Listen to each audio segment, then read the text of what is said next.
आज के इस सत्र के अध्यक्ष अजय जी सुराणा दिल्ली से विशेष तौर पर हमको सारी जानकारी देने के लिए पहुंचे KM दारूवाला साहब, और माइनॉरिटी की सारी जानकारी की एनसाइक्लोपीडिया हर चीज की जानकारी देने वाले वे हमारे गुरु PA इनामदार साहब। संगठन प्रेमी भाइयों, माताओं और बहनों, यह बहुत ऐसा विषय है कि कहते हैं कि जो छात्र हैं स्कूल के बेंच पर बैठने वाले, वे भारत का भविष्य होते हैं, वे हमारे परिवार का भी भविष्य होते हैं।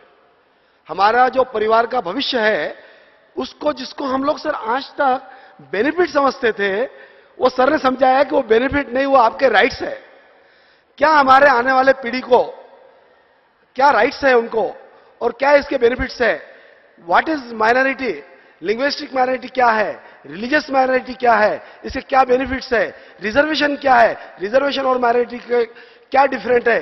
ये सारी बातों पर जो है हम लोग अपरिग्रह का जो हमारा हॉल है उसमें हम लोग बात करेंगे। और कई हमारे जब दौरा हम लोग करते हैं तो बहुत सारे प्रश्न पूछे जाते हैं। आज ऐसे अधिकारी हमारे बीच में उपस्थित है जो इन सारी चीज की जानकारी देने के लिए अपनी मास्टरशिप रखते हैं।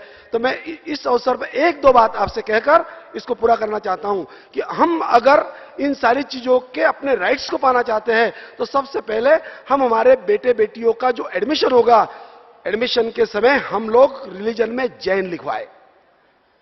और जिन बच्चों को ऑलरेडी एडमिशन मिल चुकी है पर जो 10th क्लास में है अभी तक, एक चांस है हमको कि वो 10th का लिविंग सर्टिफिकेट मिलने के पहले हम लोग उसकी जो रिलीजन का जो कॉलम है उसमें जैन वो लिखे जाए। इसके लिए एक एप्लीकेशन देकर एजुकेशन ऑफिस से उसकी परमिशन ले।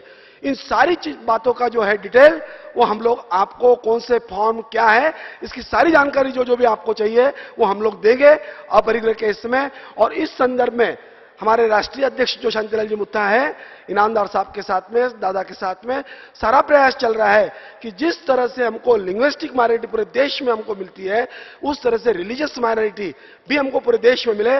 उसके लिए हम लोग 2007 में माननीय पंतप्रधान से मिल चुके हैं और आज भी वो सारे प्रयास चल रहे हैं। इन सारी बातों की जानकारी वहां मिलेगी। सर, मैं आपको बहुत बहुत धन्यवाद देता हूं कि आपने बहुत सुंदर बात रखी।